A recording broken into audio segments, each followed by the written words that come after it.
You know the person I am talking about. They do not just buy something because they want it.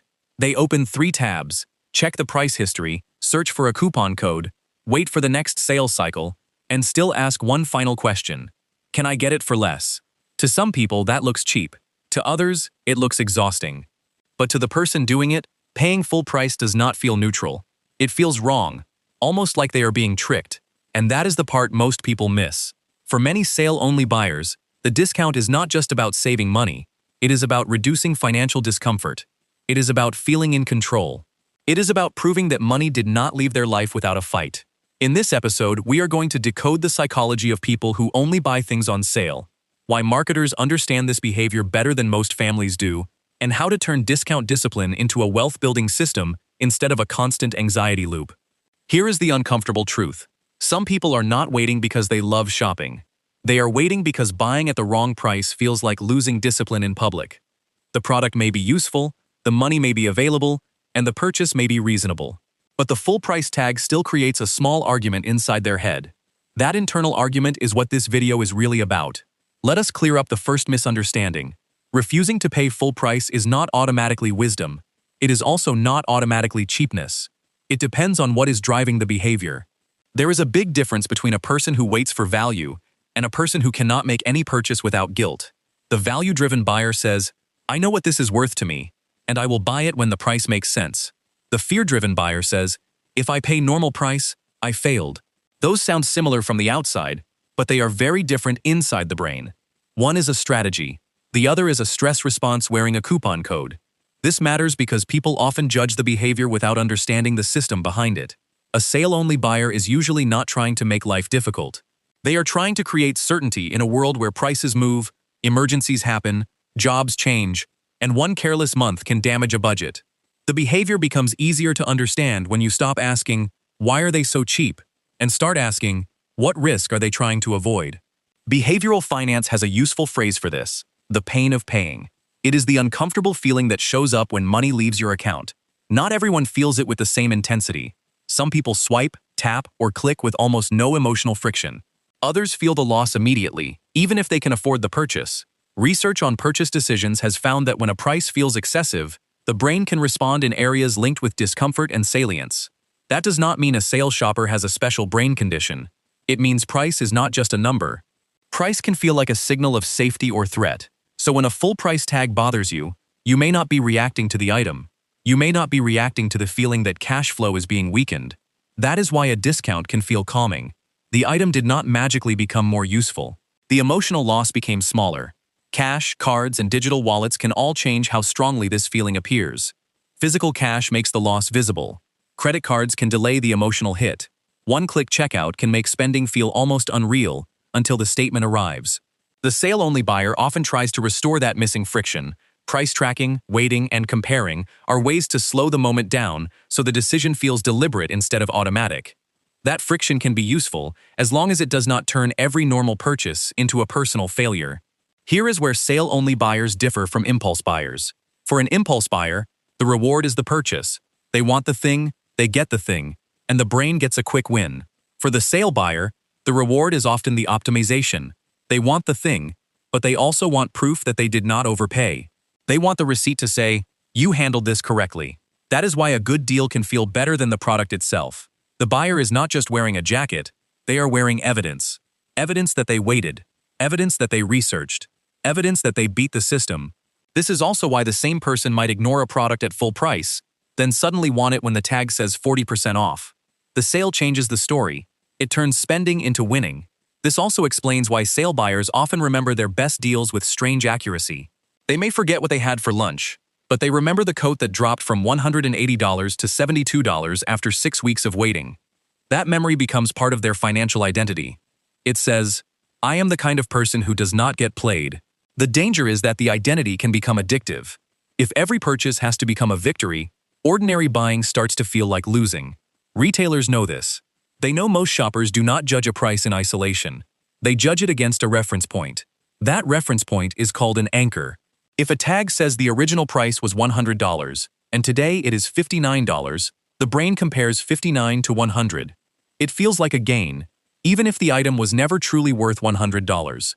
This is why compare at prices, limited time banners, and countdown timers work. They do not just inform you, they frame the decision. The smart sale buyer asks a better question. Discounted from what? Not how much percent off, not how big is the red sticker. The real question is this a good price, compared with history, quality, alternatives, and my actual need? Without that question, a sale can become a costume for bad spending. Anchoring is powerful, because the first number gives your brain a story before you have evidence. Once $100 is presented as the original price, $59 feels reasonable, even if a competitor sells a similar product for $49 every day. This is why the sale-only buyer needs discipline in both directions. Do not trust the anchor, but also do not assume every sale is fake. The goal is not cynicism. The goal is verification. Now let us go one layer deeper. For many people, sale-only behavior did not start in a store. It started at home. Maybe you watched a parent stretch every paycheck. Maybe bills created tension at the kitchen table. Maybe someone worked extremely hard and still seemed one emergency away from panic. Maybe you were praised for saving and quietly judged for spending. Those experiences create money scripts. A money script is a belief about money that runs in the background. For example, full price is irresponsible. Extra cash must be protected. People who spend easily are careless. If I do not watch every dollar, everything can fall apart. Some of those beliefs can protect you. They can keep you out of debt. They can make you more aware than the average consumer. But if the script becomes too rigid, it can also make normal spending feel like danger. The difficult part is that money scripts often sound responsible. Do not waste money is good advice. Always protect savings is good advice. Think before buying is good advice. But when these beliefs become absolute, they stop being tools and start becoming rules that cannot adapt. A person can have enough emergency savings, no high-interest debt, and a stable plan, yet still feel guilty buying a normal replacement item. That is the moment when the old script needs to be updated, not ignored. So where is the line? Sale discipline is useful when it protects your budget, improves your savings rate, and helps you avoid impulse purchases. It becomes harmful when it makes you buy things you do not need, just because the markdown is exciting. It becomes harmful when you spend 2 hours saving $3 and call it financial intelligence. It becomes harmful when you delay a useful purchase that would save time, improve health, help your work, or reduce stress. This is the honest part. Not every dollar saved is equally valuable. Saving $50 on something you already needed is different from saving $50 on something you never planned to buy. The first is discipline. The second is marketing dressed as discipline. There is also a relationship cost. If every dinner, trip, gift, or family purchase becomes a debate about the absolute cheapest option, people around you may stop seeing discipline and start feeling controlled. That does not mean you should spend recklessly to make others comfortable. It means money systems should reduce stress, not move stress onto everyone else. Strong personal finance is not just math. It is also the ability to make clear choices without turning every shared decision into a negotiation. Here is the system. Before buying something on sale, ask 5 questions. Question 1. Would I still want this if there were no discount?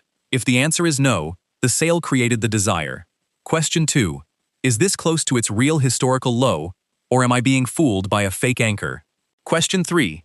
Does this fit my current cash flow without touching emergency money or creating debt? Question 4. What is the opportunity cost? Could this money pay down a high-interest balance, build an emergency fund, or be invested instead? Question 5. How much time am I spending to save this amount?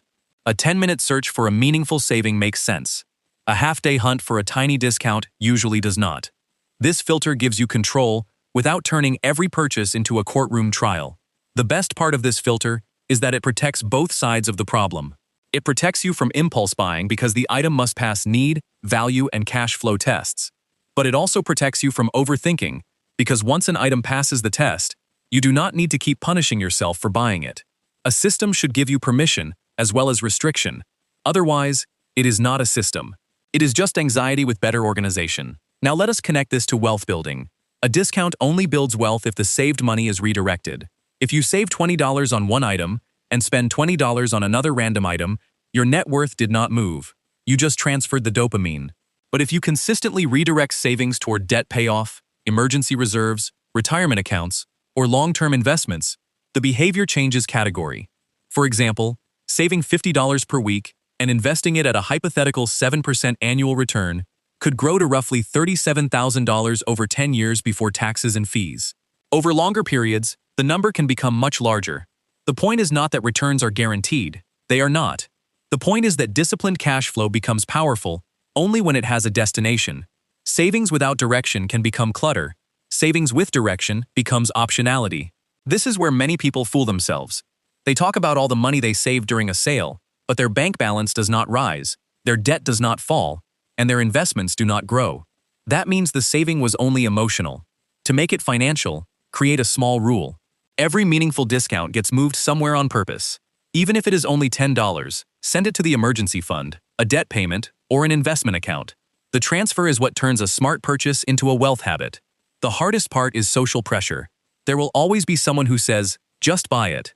There will always be someone who treats your price patience as a personality flaw.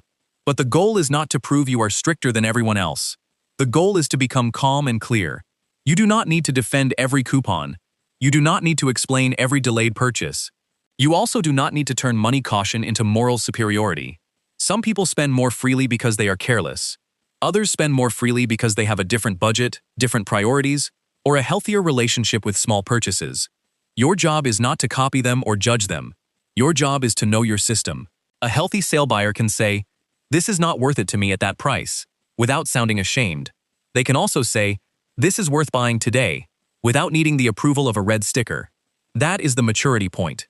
You are not controlled by the store, and you are not controlled by other people's opinions. You are controlled by your own numbers. So here is the reframe. The person who only buys on sale is not necessarily cheap. They may be highly sensitive to waste. They may be protecting cash flow. They may be reacting to old scarcity. They may be using delay as a form of control. That instinct can be extremely useful. But it needs rules. Do not let the sale decide for you. Do not let guilt decide for you. Do not let a fake anchor decide for you. Use the system: need, history, cash flow, opportunity cost, and time cost. When you do that, discounts stop controlling you. They become tools. And that is the real wealth logic. In the next episode, we are going one level deeper into people who build real wealth but hide it from their own families, and why financial invisibility can become a strategy. If you recognized yourself in this episode, comment "Sale Brain" below and tell me the one item you refuse to buy at full price. So the goal is not to become the person who never pays full price under any condition. That can become just as emotional as impulse spending. The goal is to become the person who knows when waiting creates value, and when waiting only creates stress. That is the difference between being ruled by discounts and using discounts as part of a larger financial plan.